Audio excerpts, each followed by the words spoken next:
Hi everyone. Just wanted to film a short video to tell you guys about this new Loupedeck Live that I got recently, mainly to help me with Twitch and YouTube. I mainly use it when I'm streaming to call up different functions quickly, change views, things like that.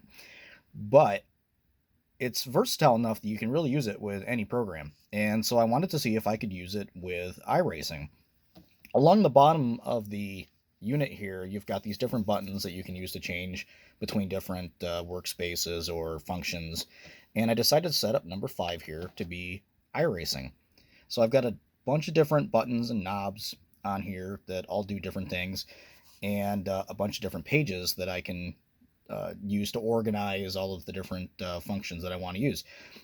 I typically use iRacing two ways. One is driving in it, and the other is working as a strategist for the IndyCar team that I support, that a lot of you guys have seen some of the videos on previously.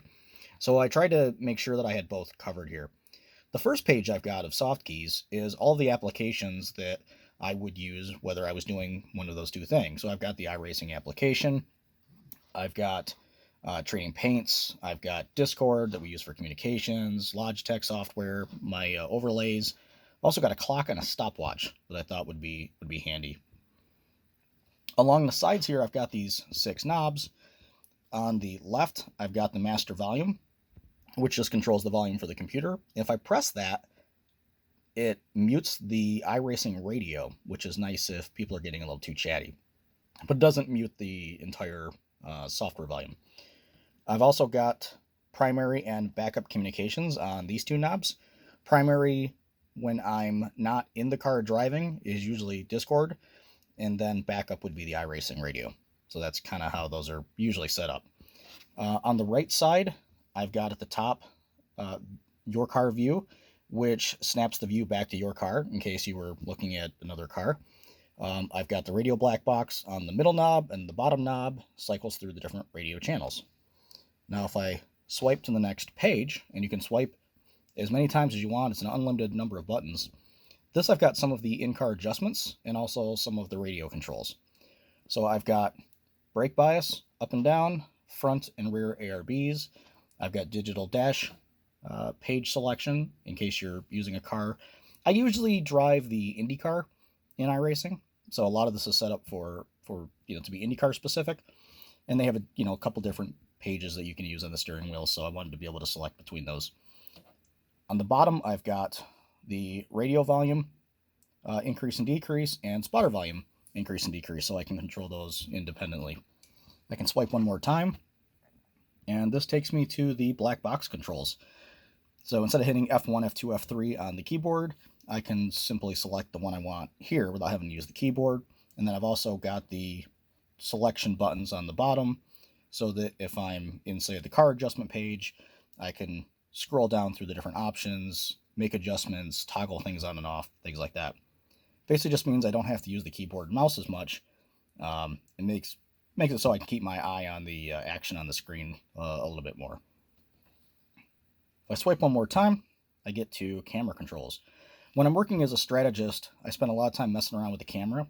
The 2 main things I find myself adjusting is, one, finding the right camera in the first place, and I do have next and previous camera options here on the bottom, but then I've also got the field of view, which is also zoom, and the camera pitch, so I can change how the view looks so that I can see everything more clearly.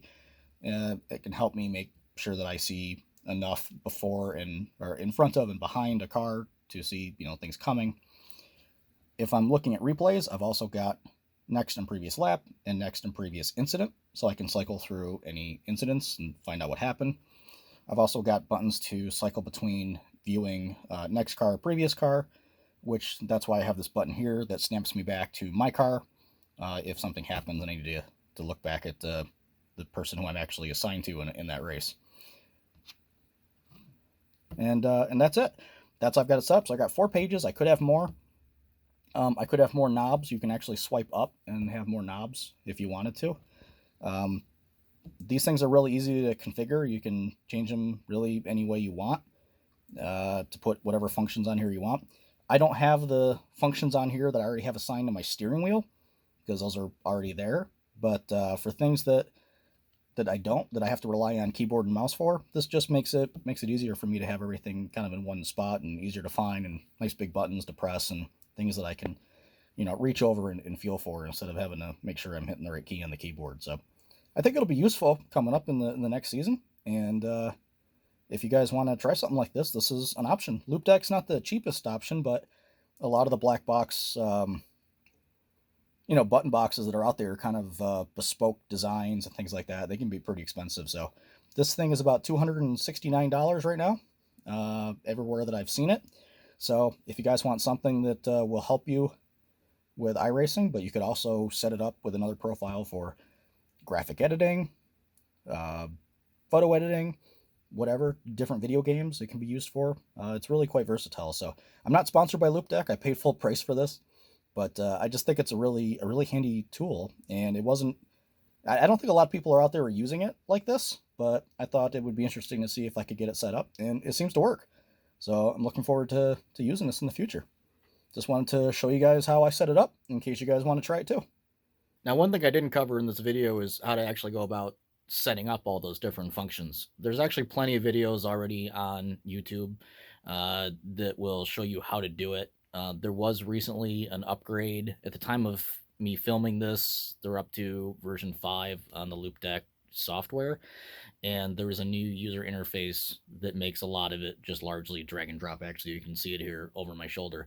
It's really not that hard to use. It's pretty simple. You just set up each of the buttons as a macro, which is just as simple as saying, if I click this soft key, it's going to execute this hotkey. So you just look at how your hotkeys are mapped in iRacing, and you set those hotkeys to one of the soft keys on the Loupedeck, and that's all it is. It's actually really simple to do. I did all of this in just maybe an hour or two, so it's not that bad at all. But like I said, if you need help setting up a Loupedeck in general, or you want to learn how to do other things with a Loupedeck, search around on YouTube. There's plenty of videos out there that will show you how to set up a Loupedeck Live or any Loupedeck product, really. So I didn't want to repeat that here because it's already been covered pretty well by other YouTubers. But if anybody does have any questions or wants any help, just post a comment below, and we'll do our best to help you out.